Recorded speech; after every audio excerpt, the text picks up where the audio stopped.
Listo, entonces arranquemos. Evaluación ecográfica, respuesta a volumen con venas diferente a la vena cava inferior. Excelente tema. Arranquemos entonces.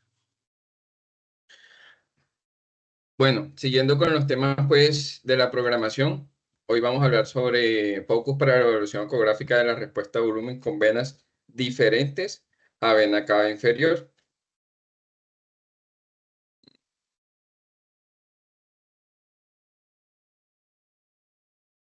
Listo. Entonces, haciendo como una introducción en las generalidades, vamos a tener que la respuesta, la reanimación de volumen en los pacientes choqueados y ventilados es el manejo de primera línea como tal para aumentar su gasto cardíaco.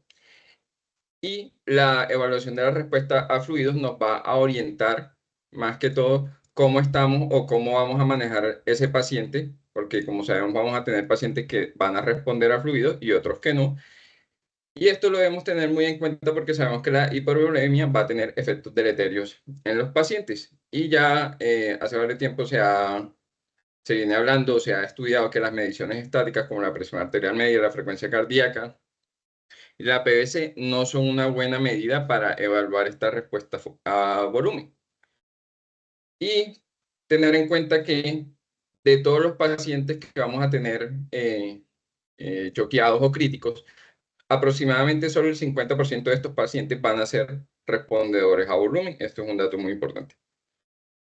Entonces, teniendo en cuenta la fisiología, tenemos que hablar de gasto cardíaco. Y el gasto cardíaco va a estar determinado por la frecuencia cardíaca y el volumen sistólico.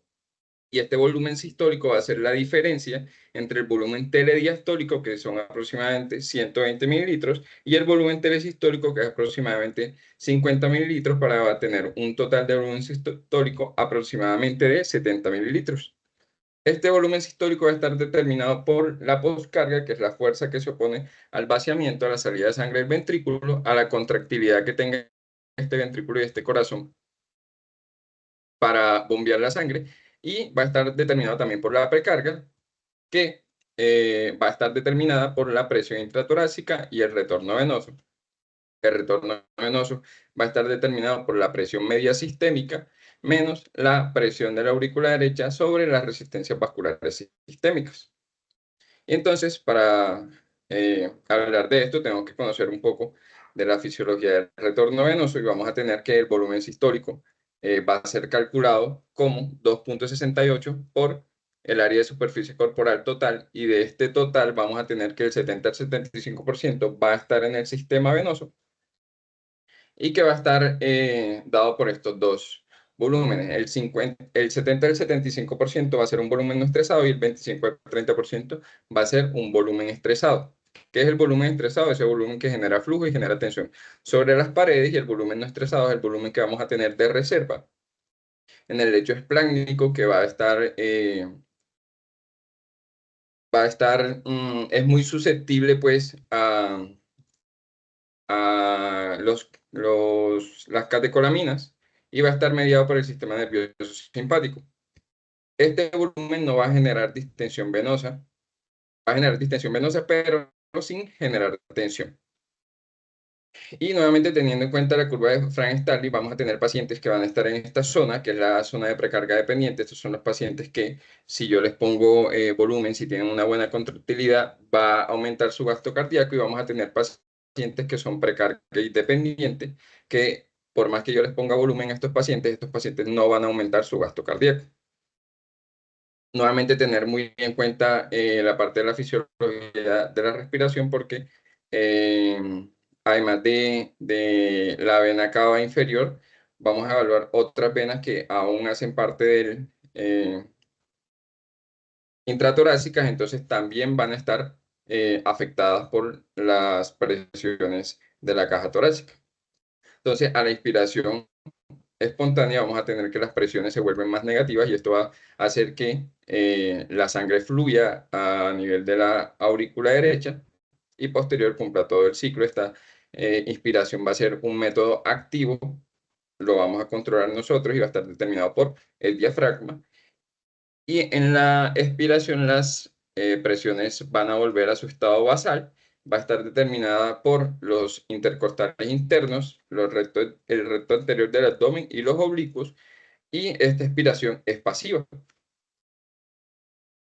También hay que conocer nuevamente un poco de la fisiología de la ventilación mecánica, porque como les dije anteriormente, vamos a ver venas que aún están en la caja torácica, y la ventilación mecánica me cambia pues toda la fisiología a nivel del retorno venoso y a nivel de las presiones de la caja torácica. Vamos a tener que esto me va a aumentar la presión intrapulmonar y la presión pleural, lo que va a cambiar pues el tiempo en que se llena el ventrículo derecho, la aurícula derecha, y esto va a determinar que los diámetros de las venas van a cambiar su relación. En ventilación espontánea vamos a tener que la inspiración me colapsa como tal las venas, y en la ventilación espontánea me colapsa las venas a la inspiración, y en la ventilación mecánica me dilata las venas, y esto va a ser muy importante por las medidas que vamos a tener eh,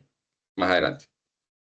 Entonces, para hablar pues de las otras venas que vamos a evaluar tres venas: la vena subclavia, la vena yugular interna y la vena femoral, y las quise dividir por si están pacientes en espontáneo o si están en pacientes ventilados. Entonces, vamos a iniciar con la vena subclavia y los pacientes en ventilación espontánea, y para eso traje este estudio que fue publicado en el 2023, llamado pues la colapsabilidad de la vena subclavia como un predictor de respuesta a volumen en pacientes hipotensos con respiración espontánea. Entonces, fue un estudio que tuvo como objetivo evaluar la capacidad del índice de colapsabilidad de la vena subclavia para predecir la respuesta a fluidos, un estudio prospectivo unicéntrico. Cogieron pacientes adultos con hipotensión y respiración espontánea, evaluaron el índice de colapsabilidad de la vena subclavia, lo compararon con el índice de colapsabilidad de la vena cava inferior, y el objetivo fue evaluar pues si respondía a fluidos, definido como que se aumente el gasto cardíaco mayor al 15% tras la administración de un bolo de líquidos. Entonces, cogieron 45 pacientes con tensión arterial sistólica menor a 20, una presión arterial media menor a 65, lo evaluaron en tres tiempos. El tiempo 1 fue al inicio, posterior le pasaron 20 cc por kilo de cristaloides, y el tiempo 3 lo midieron 3 horas después a la medición inicial. No tuvieron en cuenta pacientes con shock cardiogénico, pacientes con enfermedad cardíaca conocida, pacientes con traumas, pacientes en embarazo, y no tuvieron en cuenta también bien pacientes con ventilación mecánica o que tuvieran inotrópicos. Entonces, ¿cómo midieron? Tener en cuenta que una sola persona fue la que realizó todas las medidas.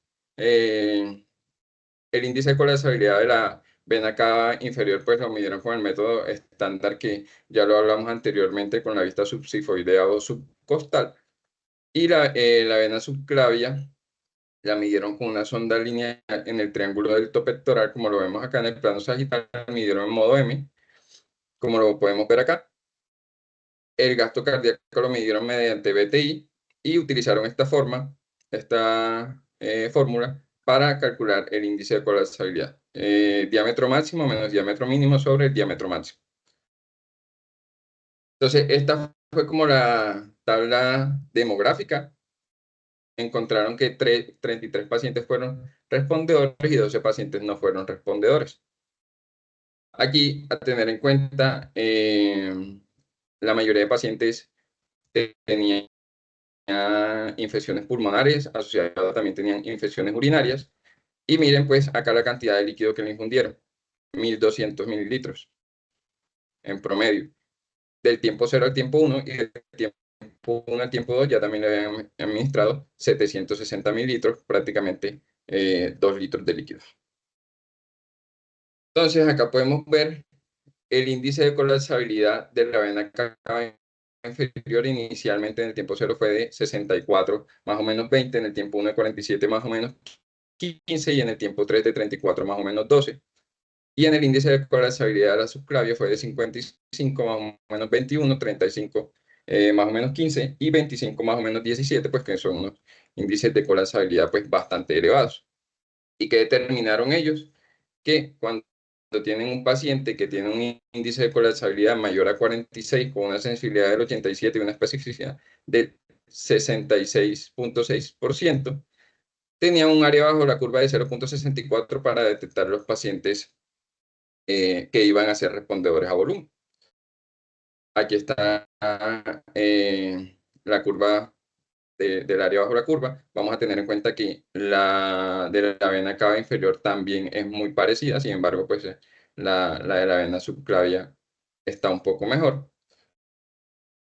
Esto me llamó mucho la atención, que fue la correlación entre el índice de colapsabilidad de la vena cava inferior y el índice de colapsabilidad de la vena subclavia. Fue estadísticamente significativo y tuvo un R casi de 0.6. Y esta fue otra cosa que me llamó la atención, que es un gráfico de Vlad Altman, que nos dice que el 93.33% de las muestras están entre los límites de acuerdo. ¿Qué quiere decir esto? Que el 93.33% tienen concordancia las medidas de la vena subclavia con las medidas de la vena cava inferior. Por lo cual ellos determinan que el índice de colapsabilidad de la vena subclavia mostró un poder diagnóstico satisfactorio. Sin embargo, se deben llevar a cabo más estudios, pero este estudio les proporciona una información útil sobre la cual se pueden llevar a cabo más estudios y ensayos. Esa fue la conclusión de ellos. Más adelante vamos a ver las conclusiones que tenemos en total de todos los estudios. Para continuar, vamos a hablar de la vena subclavia y los pacientes ventilados. Para eso traigo este estudio que fue publicado en el 2018, que son los cambios de la vena subclavia, los diámetros de la vena subclavia para predecir la respuesta a volumen en pacientes en la unidad de cuidados intensivos. Fue un estudio piloto. Tuvo 20 pacientes adultos en cuidados intensivos con ventilación mecánica. La evaluación fue la variabilidad respiratoria del diámetro de la vena subclavia mediante ecografía post reto de fluidos. Y compararon, una de las medidas fue evaluar si los pacientes eran respondedores, y también correlacionaron el índice de la vena subclavia con la respuesta a fluidos. Entonces fue un estudio que se llevó a cabo por 12 meses, midieron los parámetros de gasto cardíaco por termodilución transpulmonar y el sistema pico. A los pacientes le aplicaron un reto de fluidos de 500 cc, más o menos en 10 minutos, sacaron a pacientes o excluyeron a pacientes que tuvieran un ritmo irregular, sangrado activo mayor a 100 mililitros o tuvieran una supervivencia menor a 24 horas. Todos estos pacientes estaban en ventilación mecánica con sedación profunda. Entonces, con el paciente en supino, los pacientes tenían línea arterial femoral y un catéter venoso central en la yugular interna derecha. En la termodilución la midieron inyectando 20 cc de solución salina frío por el catéter venoso central con 3 inyecciones consecutivas. Y pues los parámetros de la monitoría pico se obtuvieron pues del software. Con el paciente en supino, el brazo en neutro, con una sonda lineal en una vista longitudinal se hicieron las medidas, a tener en cuenta que no podían ejercer mucha presión porque los pacientes que estuvieran hipovolémicos se va a colapsar mucho esta vena y me va a dar parámetros alterados. A tener en cuenta que todas las ventanas las hizo el mismo operador. Esto lo indican en el estudio que fue para evitar la variabilidad. Y aquí podemos ver pues cómo se veían. Esto nos dice acá la vena subclavia en pacientes que fueron respondedores y acá en los pacientes que no fueron respondedores. Entonces, midieron el gasto cardíaco y la hemodinamia 10 a 20 minutos posterior al reto de fluidos. Tuvieron en cuenta los pacientes respondedores mayores al 15% y los no respondedores menores al 15%. Midieron todas estas variables con la monitoría pico y la evaluación ecográfica la hicieron en modo M, como se los mostré anteriormente. Midieron índice de colapsabilidad, que esto es un punto negativo, pues teniendo en cuenta que los pacientes estaban ventilados, pero también midieron el índice de variabilidad con esta fórmula que está acá.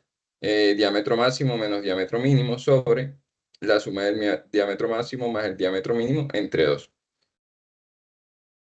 Acá pues está la tabla demográfica, tener en cuenta acá el volumen tidal que utilizaron, 8.5 más o menos 1.5, la PIC 7.8 más o menos 2.2. Habían pacientes que tenían norepinefrina y estos eran los pacientes, pues como las patologías que tenían los pacientes, más que todo eran pacientes con patologías pulmonares.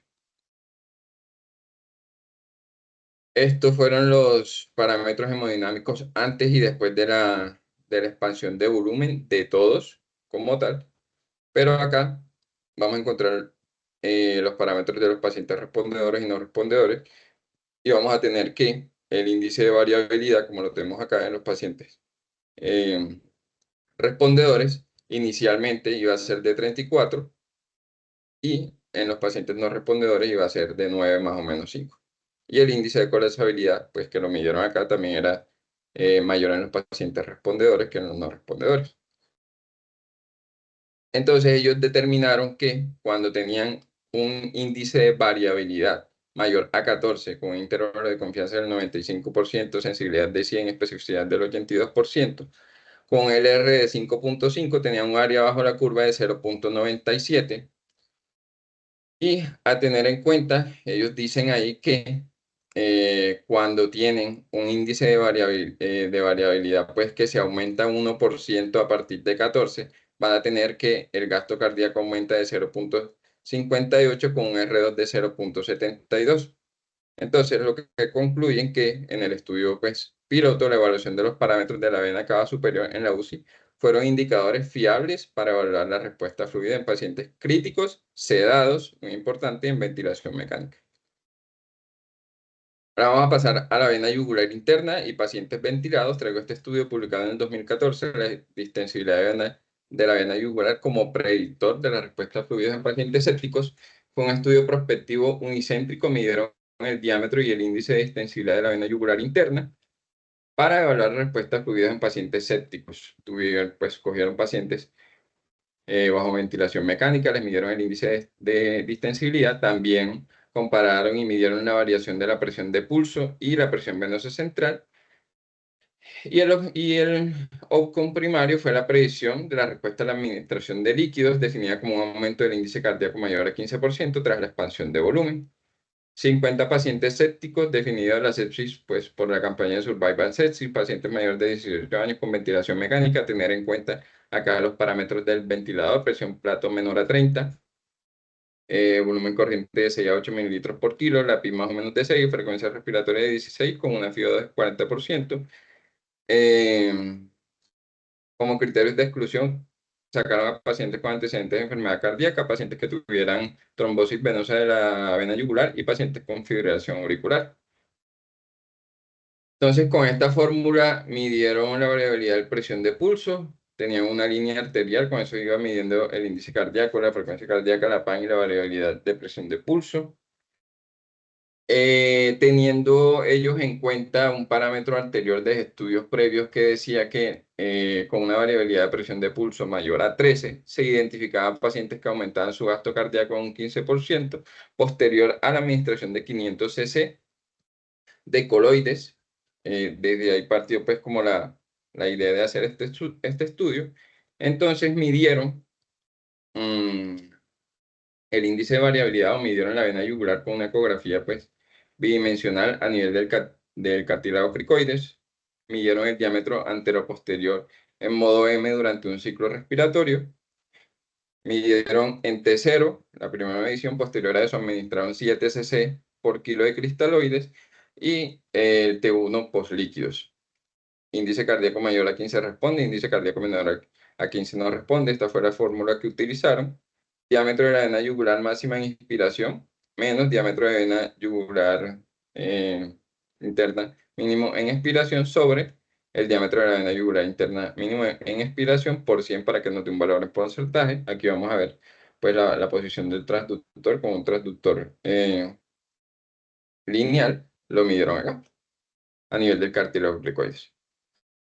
Ellos nos muestran aquí pues como una imagen de un paciente respondedor. Vamos a ver cómo hay bastante variabilidad acá.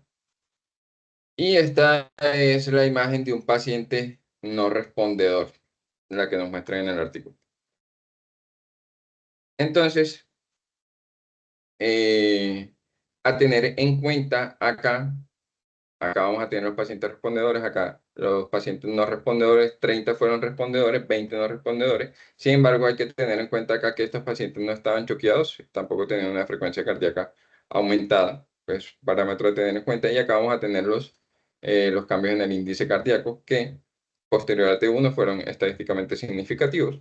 Y acá vamos a tener el índice de distensibilidad de la vena yugular. Vamos a tener acá en promedio 24, sin embargo va de 20 a 29 en T0, y en T1 vamos a ver cómo hay un cambio, con un cambio en la distensibilidad de T0 a T1 de menos 12.5. Y en los pacientes no respondedores, pues no hay cambio significativo. Entonces ellos determinaron que cuando uno tiene un índice de variabilidad mayor a 18, con una sensibilidad de 80% y una especificidad del 95%, vamos a encontrar un área bajo la curva de 0.91.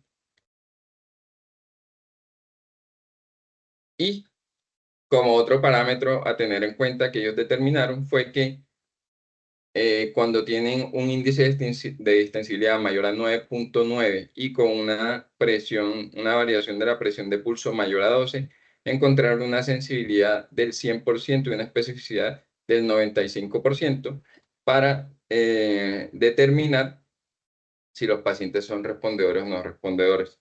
Los LR le dieron cuando tienen, pues, cuando evalúan la variabilidad de la vena yugular sola, un LR positivo de 16 y un LR negativo de 0.21, y cuando evalúan con variabilidad de presión de pulso, un LR de 20 y un LR negativo de 0. Entonces ellos determinan, teniendo en cuenta este estudio, que la distensibilidad de la vena yugular interna es un índice fiable de la capacidad de respuesta a los líquidos en pacientes sépticos con ventilación mecánica y no es inferior a la variación de la presión de pulso, y que el uso combinado podría mejorar la capacidad de discriminar la respuesta a fluidos en este tipo de pacientes.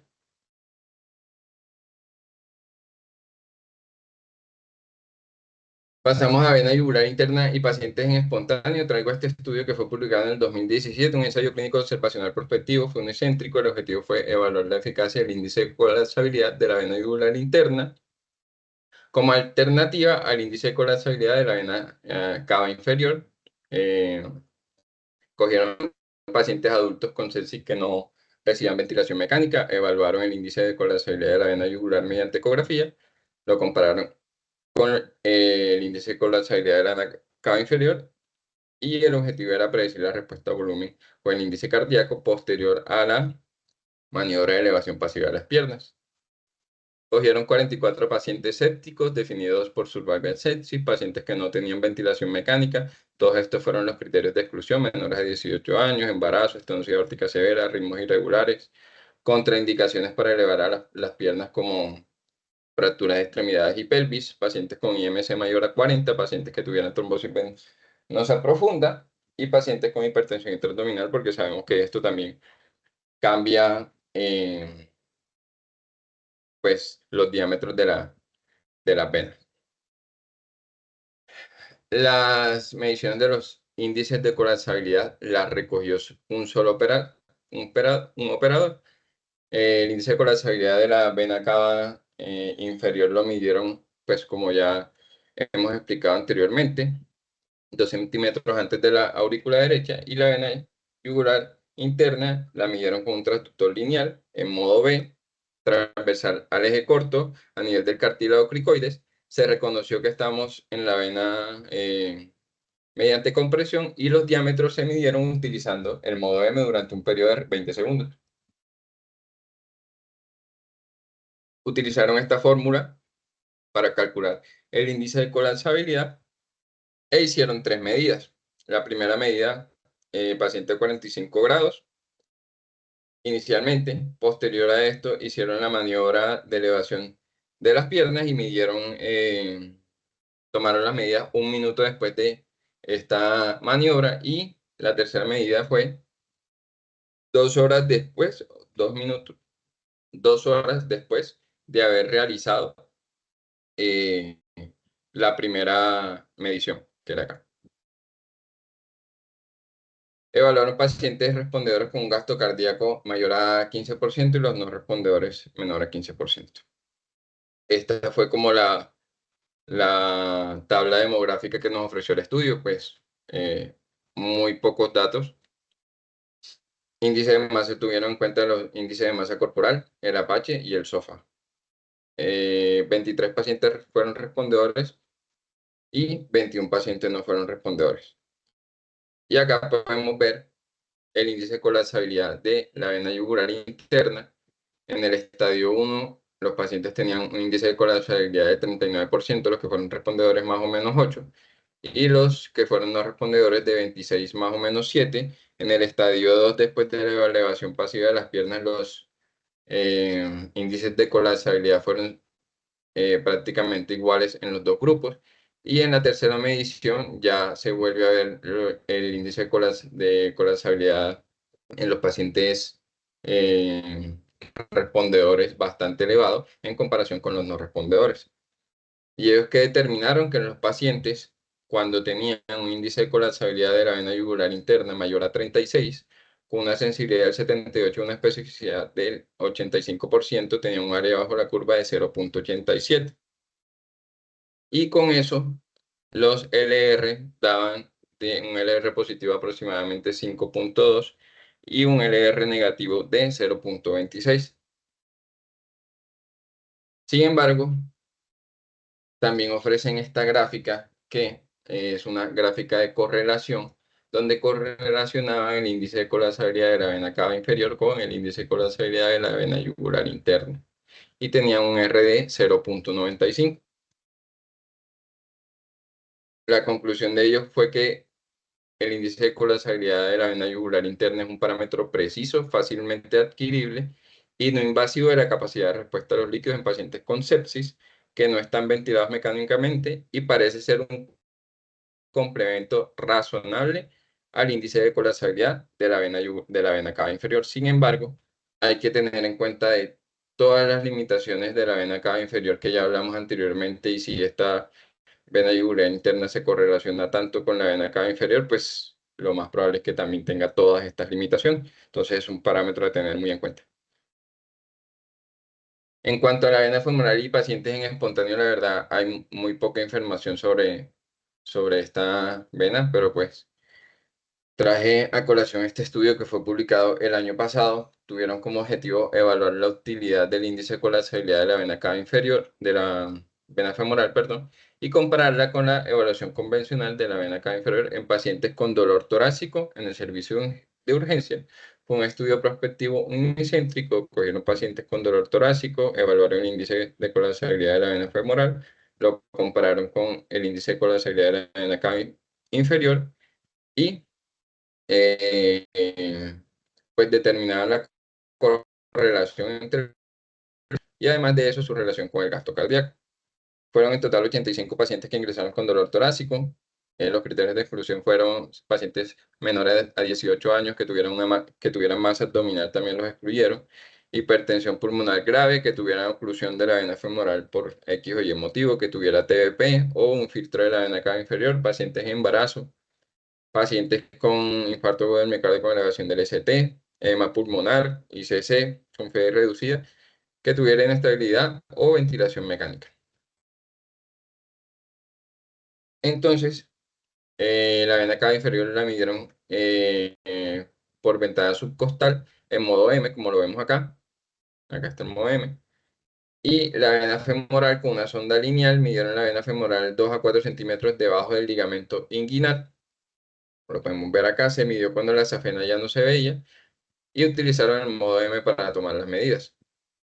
El gasto cardíaco lo midieron mediante BTI y estas fueron las fórmulas que utilizaron para los índices de colapsabilidad tanto de la vena cava inferior como de la vena femoral.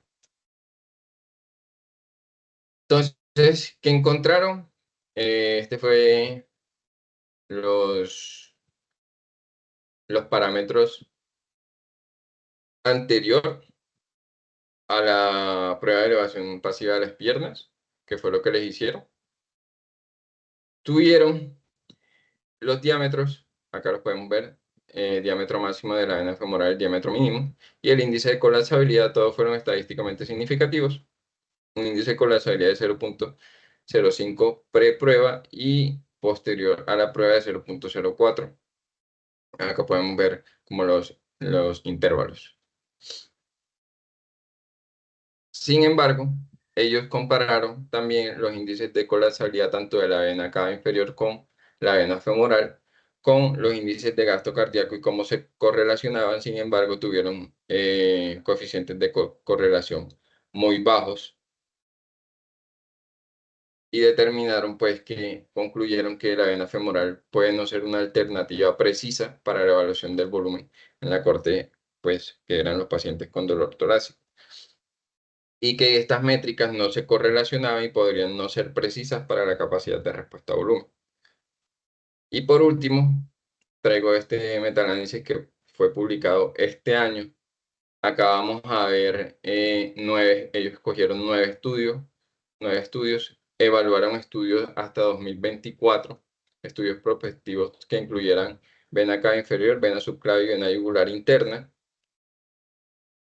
que midieran respuesta a volumen. El resultado primario fueron las curvas de área bajo la curva, en total 9 estudios. Al inicio escogieron estudios hasta el 2024, sin embargo, cuando hicieron la selección total, llegaron hasta el 2022, abarcaron 560 pacientes. Y acá fueron los parámetros que utilizaron. Acá fueron, pues, como la demografía de los pacientes, pacientes en UCI, pacientes con trauma, pacientes choqueados y pacientes de cirugía abdominal. Llama la atención acá en este estudio del 2022 en los pacientes choqueados que midieron la respuesta, pues, a volumen con las presiones arteriales, que esto la verdad no está como tal definido así. Esto sería un parámetro negativo de este metaanálisis. Y entonces acá podemos ver todos los parámetros que midieron, el índice Cabal, que es el índice de variabilidad de vena cava, es lo mismo. Acá también midieron los índices de vena yugular interna y el de subclavia, por ahí hay uno que lo estudia. Y entonces hicieron esta curva nos muestra que el índice Cabal delta, que es el índice de variabilidad, tiene la mejor precisión para determinar la respuesta a fluidos, y nos dice que el uso de índices son mejores que los valores absolutos. Los valores absolutos son los diámetros de la vena, de las venas. Entonces, los índices nos muestran variabilidad, podrían ser mejor que los parámetros como tal de los diámetros. Y ellos concluyen pues que ese índice demostró una precisión diagnóstica superior en la evaluación de la respuesta fluida en relación con otras pruebas venosas, como lo son el índice de Cabal, que es el índice de colapsabilidad, el índice de la vena yugular interna, y nos decían que se observó equivalencia entre los índices Cabal y yugular en cuanto a la precisión diagnóstica. Además, el uso de índices venosos fue preferible al uso de valores absolutos, como se lo comenté, que es mejor utilizar índices que solo diámetros. Y entonces yo pues hice los mensajes concluyentes, también los definí así, como que debemos hacer dependiendo de la vena y si está en espontáneo o en ventilación mecánica. Entonces, para la vena subclavia y paciente en espontáneo, yo considero que la estrecha relación y la concordancia que se encontró con la vena cava inferior me llevan a no ser un parámetro confiable para la respuesta a volumen, teniendo en cuenta que ya hace 8 días evaluamos la vena cava inferior. Además de eso, todas las limitantes que tienen para tomar estos diámetros, teniendo en cuenta la variabilidad de la respiración, que puede ser diferente en cada tipo de persona. La vena subclavia y pacientes ventilados dio un resultado muy prometedor. Sin embargo, es igual pues al escenario que vemos de la cava inferior, que va a ser bueno. Sin embargo, los pacientes tienen que estar totalmente entregados y con los parámetros descritos en los estudios que les mostré. En cuanto a la vena yugular interna y la ventilación mecánica, igual, el mismo escenario. Los pacientes pues se hizo como una muy buena predicción de respuesta a volumen. Sin embargo, hay que tener en cuenta que la ventilación mecánica pues o sea, tiene que ser siempre en los parámetros que está en ese estudio. Y me pareció que fue una muy buena herramienta cuando se acompaña con la variabilidad de presión de pulso, que arrojó mejores resultados. En cuanto a la vena yugular interna y pacientes en espontáneo, yo creería que no fuera un buen parámetro teniendo en cuenta la relación directa y la variabilidad de la respiración, no podría dar valores fijos. En cuanto a la vena femoral, según lo que yo revisé, encontré que definitivamente no es un buen parámetro para evaluar la respuesta a fluidos. Y como conclusión total, yo pienso que si tengo disponible otra herramienta que ha demostrado mejores resultados que los flujos venosos, debería usarla. Sin embargo, si no la tengo, podría optar por utilizar este tipo de herramientas para eh, procurar predecir la respuesta a fluido en los pacientes que les fue bien, que fueron los pacientes ventilados. Y eso era todo lo que traía. Bueno, Julio, muy bien. Como te has ido caracterizando en estas presentaciones, un excelente resumen de lo que hay escrito como hasta el momento. No quites la presentación, porfa. Eh, y más vale, si alguien tiene alguna pregunta o comentario, aquí en el chat alguien me escribe, entonces, ¿por qué hablamos tanto de la vena cava inferior y por qué no hablamos más de la vena yugular? Eh, te transmito esa pregunta.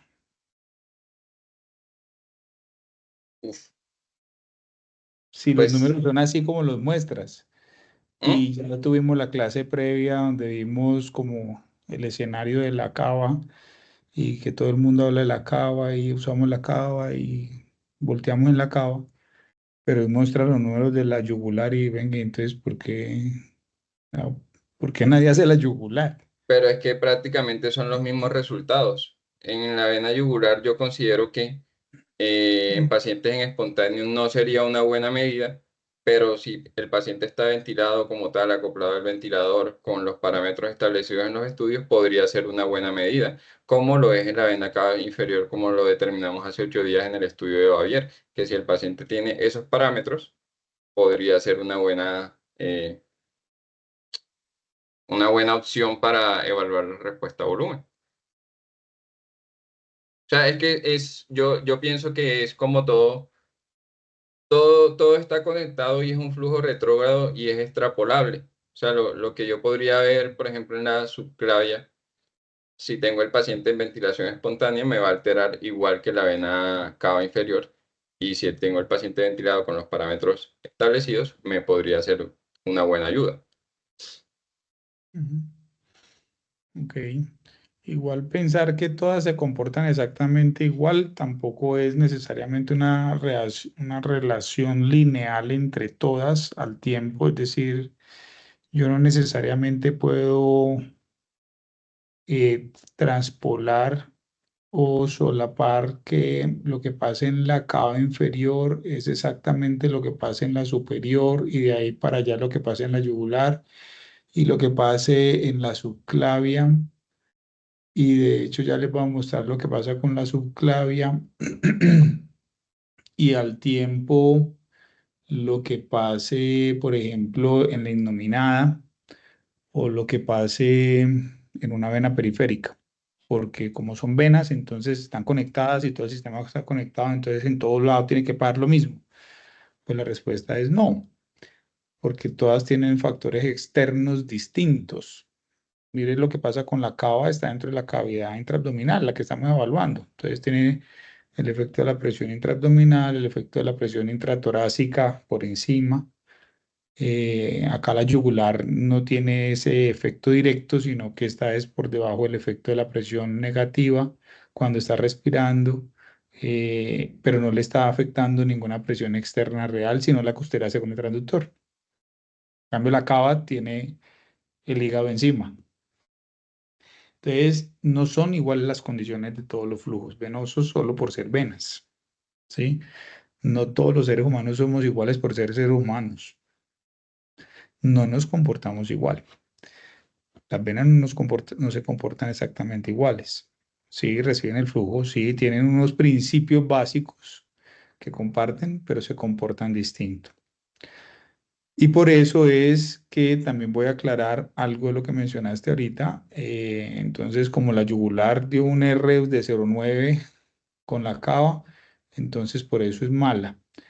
Ahí hay que tener en cuenta unas consideraciones, porque eso es lo que antes hacíamos desde el método científico o antes de que naciera el método científico, que era el método deductivo, y es que si A se parece a B, entonces C se debe parecer seguramente a D. No, hay que comprobarlo, ¿sí? Y por eso utilizamos la estadística para llegar hasta allá y el principio fisiológico para aclarar qué es lo que pasa, ¿ya? Entonces, ¿qué ha sucedido con la yugular? Y empecemos de pronto por la yugular. Yo me acuerdo que cuando estaba estudiando urgencias, estaba en primer año incluso, ya hace un buen tiempo, salió el primer estudio de yugular. El primer estudio de yugular salió en ese momento con potencial utilidad clínica. Lo publican unos emergenciólogos de Estados Unidos. Eso fue ya hace casi 15 años y dice, salió hablando mal de la utilidad de la yugular, ¿sí? Y la explicación de por qué no funcionaba la yugular en ese momento, en ese primer estudio, que lo publicaron en los Anales de Medicina de Emergencias, de hecho, era, venga, es una vena que es muy fácil colapsarla, ¿sí? Porque ahí estábamos como en el boom del tema de los catéteres y catéteres con eco, etcétera, etcétera. Entonces, a alguien se le ocurrió, venga, y la yugular no nos servirá también para predecir el estado. En su momento hablábamos más del estado de volumen con base en el tamaño de los vasos, que fue lo que ya aclaramos en la clase anterior. Entonces la midieron y dijeron, no, esa vaina no sirve, y trataron de acercarse a predecir la PVC, ¿sí? En ese momento era predicción de PVC, no de respuesta a volumen, predicción de PVC, y no funcionó. Entonces, ese tema se muere ahí, y de hecho ustedes van a ver que hay una explosión y buscan ustedes, buscan el PubMed, yugular y volumen, yugular y respuesta a volumen, y ahí es un incremento en la información como desde hace unos 4 o 5 años aproximadamente, donde nuevamente buscando opciones, ya que se empezó a quemar un poco la cava, para los que han ido siguiendo el tema, empiezan a buscar la subclavia, la yugular, la femoral, otra vez sale la yugular, ya con un diseño diferente, ya no hablando de PVC, sino hablando de respuesta a volumen, porque son dos cosas absolutamente diferentes. Entonces, otra vez despierta la yugular, ya controlando lo que les había pasado a los compañeros en el año 2009, ¿sí? Y controlando era ¿qué? El efecto de la compresión, porque es un problema la yugular externa, la interna, perdón, porque con la presión podemos falsear todas esas mediciones que usted mostró, que uno publica siempre la foto bonita. Entonces, en la foto bonita uno muestra que no, que eso es súper fácil, que no sé qué, que se colapsa, que mide el área, que o sea, hacen miles de mediciones, pero le dicen a uno pilas que se puede comprimir fácil con la presión de la mano, y es una realidad. Hay pacientes que la tienen muy anterior y usted solo poniendo el transductor la deforma. Entonces ya ahí de entrada, eso es un factor que no puedes o que debes controlar muy bien. Entonces ya ahí empieza a surgir y surge con los índices en paciente con ventilación controlada, ¿sí? O sea, el entregado, así como estás diciendo. Entonces salió inicialmente con un índice de colapsabilidad del 26.5%, si mal no me acuerdo, como un posible factor, ¿sí? Después de que habían salido unos estudios con la cava superior, ojo, no cava inferior, sino cava superior, con estudios de eco transesofágico, porque esa no la podemos ver tan fácil con eco transtorácico. Habían salido unos estudios que el punto de corte es de índices de colapsabilidad, perdón, de distensibilidad del 36%. Pero eso es ecotransesofágico, es otra modalidad. Entonces, ahí empezaron a decir, venga, esto sí puede servir. Y empieza a haber una explosión de estudios con eso, porque la revivieron. Ya no con el concepto de PVC, sino con el concepto de respuesta a volumen. ¿Listo? Entonces, hay un gran mensaje. Entonces, pilas que esto no es cuestión que depende de los que una vez dicen que una cosa y que a los 10 años otra dice lo contrario. No, es que si uno no estudia el fenómeno por donde es y le da la vuelta y de pronto encontró una vista distinta, pues obviamente por ahí uno se mete y encuentra una respuesta nueva. Entonces, eso fue lo que pasó con la yugular. ¿Sí? Pero como todo el mundo seguía alrededor de la cava, la cava, la cava, la cava, la cava, pues esa fue andando ahí despacito. ¿Sí? Y esos son los datos. Y veo que hay nuevos datos. Entonces, funciona, sirve, ahí está, pero el problema es la colapsabilidad que usted le puede generar con su mano. Entonces, ahí ustedes tienen que tener mucho cuidado con eso. Hay varias fórmulas. Hay fórmulas de medición de diámetros, de mediciones de áreas, ¿sí? De tanto colapsabilidad como distensibilidad. Y siempre, no olviden eso, uno no puede medir el colapso en el paciente que no se colapsa. Uno mide el colapso en el que se colapsa y la distensión en el que se distiende. Entonces, eso es un principio que tienen que tener en cuenta. Por ejemplo, esa última gráfica que mostraste de áreas bajo la curva, de colores verdes, rojos, toda bonita al final, hay que tener mucho cuidado porque miren cómo combinan un poco de nombres y le toca a uno entrar a ver delta cabal qué es. Mm. De entrada, delta cabal qué es, ¿sí? O índice cabal qué es, ¿qué fórmula es esa? ¿Ya? Porque hay muchos nombres ahí, pero fórmulas solo hay tres, máximo cuatro. Y yo vi ahí como 10 nombres, ¿sí? Entonces, hay que mirar qué formulitas se están metiendo ahí. Porque fórmulas no hay más de tres, ¿sí? Pero ahí metieron un poco. Entonces, ¿qué les están vendiendo? Que no les estén vendiendo humo. ¿Listo? Hay que ser muy exquisitos con eso. Y lo mismo les va a pasar con la yugular y con la subclavia, etc., con todas. Entonces no se deben ir por el nombre, sino muéstreme la fórmula, papá. ¿Usted de qué me está hablando? ¿Sí? Listo. Le compro la fórmula porque está bien utilizada. Entonces, eso es muy importante. Ahora, segundo punto. Entonces, resumen de la yugular, funciona. Bien utilizada la fórmula en el paciente correcto, es una alternativa que tenemos. ¿Ok? Segundo punto, la subclavia. ¿Cuál ha sido el punto con la subclavia? Inició muy tímidamente, de hecho,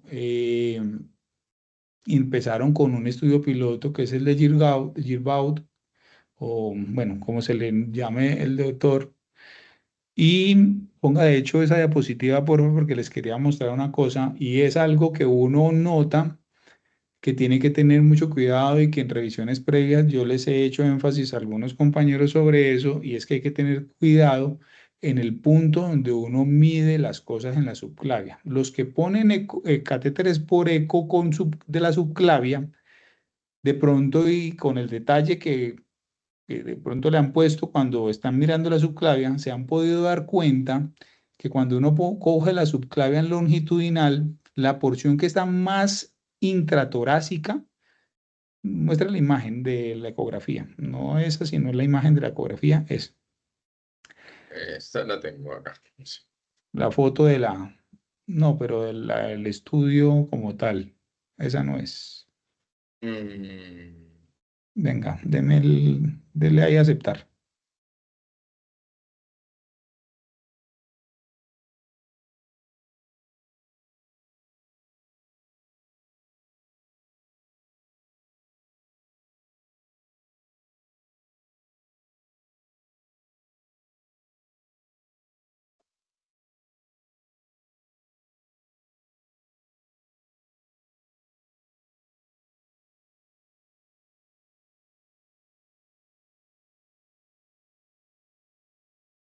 Esta. mm, Cuando uno ve la subclavia así, por ejemplo, con esta es la ventana que uno canaliza la subclavia en longitudinal, esta porción que está debajo de la clavícula, que es esta, ustedes se han podido dar cuenta que esta porción no fluctúa. Esta porción es quieta, es fija. Y eso es por un tejido fibroso que tenemos ahí alrededor. No son ligamentos propiamente, son como relacionados a unos ligamentos que hay allí entre la primera costilla, la clavícula, y por ahí pasa la subclavia y la mantienen abierta. De hecho, no sé si han escuchado el escenario de que si usted tiene un paciente muy choqueado, no tiene acceso venoso, métase en la subclavia que con mucha seguridad o mucha probabilidad la va a coger. Y es por eso, porque ese vaso va a estar abierto por eso. ¿Listo? Y eso usted lo ve en ecografía. Usted ve el paciente que el paciente respira y se colapsa, pero se colapsa es esta porción. ¿Listo? Entonces, usted tiene que tener presente eso, qué porción está insonando. Porque si usted la insonó acá, como ven aquí los punticos, va a ver que ella fluctúa. Pero si usted la coge muy proximal, pues no le va a fluctuar. Entonces usted va a decir que el paciente no responde, o es no respondedor, cuando puede que sí. Entonces tengan como cuidado con eso. Y lo otro es que este es un estudio piloto.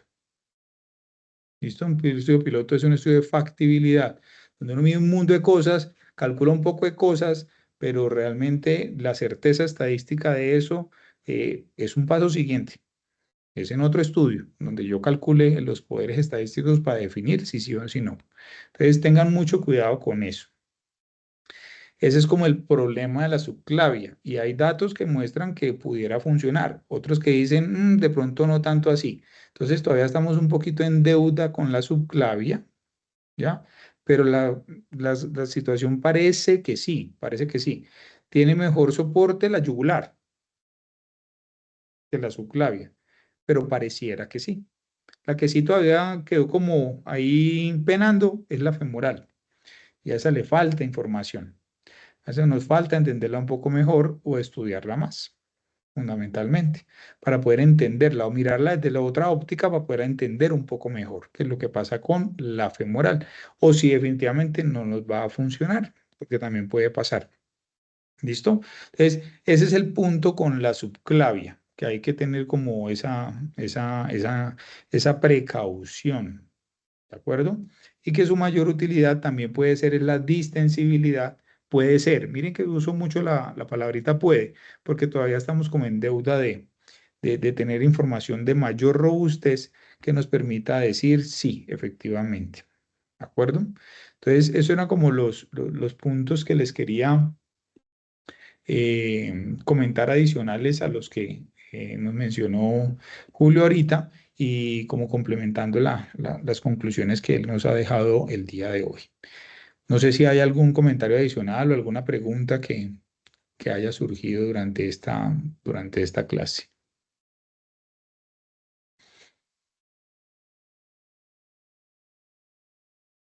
Profe, yo- entonces, teniendo en cuenta lo que usted menciona, voy a coger acá,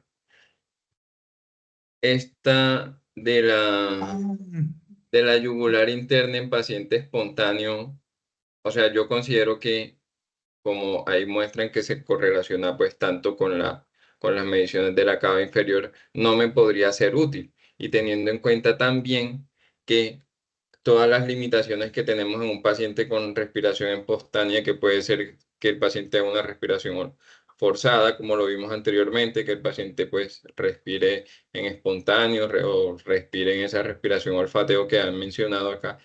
Esto, teniendo en cuenta todas esas limitaciones, no me sería útil para yo evaluarlo. Eso es Bueno, lo que entonces, yo pensé. listo. Entonces devuelvo a hacer la diapositiva anterior.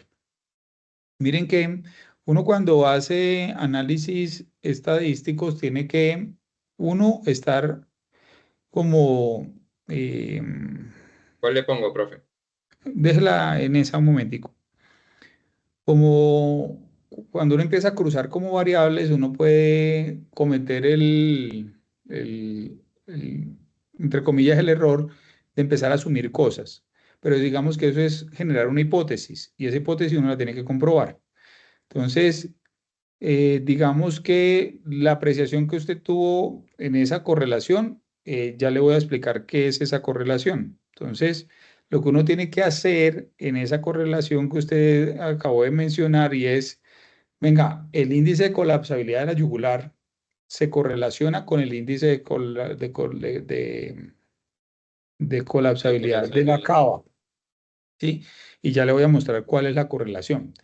Pero entonces tocaría entrar es a ver si la colapsabilidad de la cava predecía el desenlace que era de respondedor o no, ¿sí? Y la colapsabilidad de la yugular predecía o no el desenlace que se buscaba, que era el de respondedor o no, con el punto de corte definido que se quería para cada uno de ellos. Entonces, vaya un momentico a la correlación. Cuando uno mira una correlación que nos da de esa manera, lo que está queriendo decir es, por cada cambio de esas 10 unidades que usted ve allí en el eje X, en el eje X y el eje Y, ¿sí? Hay casi que una correspondencia que por cada 10 unidades, eso es en porcentajes, un índice de colapsabilidad en porcentaje, por cada 10% que cambia el índice de colapsabilidad, cambia 10% el índice de la yugular, ¿sí? Entonces, si sube de 0 a 10 la yugular, sube de 0 a 10 la cava. Si sube de 10 a 20 la yugular, sube de 10 a 20 la cava. Si sube de 20 a 30 la yugular, sube de 20 a 30 la cava. Eso es lo que dice esa gráfica. Esa gráfica no está diciendo más nada. ¿Listo? De ahí usted no puede decir, entonces la yugular predice igual la respuesta a volumen que la cava. Esa gráfica no te dice eso. ¿Sí? Esa gráfica no está diciendo eso. La gráfica está diciendo que por cada unidad de cambio de la yugular cambia muy parecido la cava. Hasta ahí da esa gráfica. ¿Ya? Si ya usted quiere ver si se parecen en la capacidad de respuesta a volumen, pues te toca hacer una prueba entre los que tantos respondieron con la yugular y qué tantos respondieron con la cava y ver si se parecen los respondedores de cada una de las dos pruebas. Y buscar también los que no respondieron de ambas pruebas y ver si se parecen. ¿Ya? Ahí sí yo podría decir, ay, mira, los que eran respondedores con la cava fueron los mismos que eran respondedores con la yugular. Los que eran no respondedores con la cava eran los mismos no respondedores con la yugular. Ahora sí puedo decir que las pruebas son parecidas para definir respondedor y no respondedor. Pero esta gráfica te está diciendo es cuánto cambia una en unidades de porcentaje y cuánto cambió la otra en unidades. Pare de contar. ¿Ya?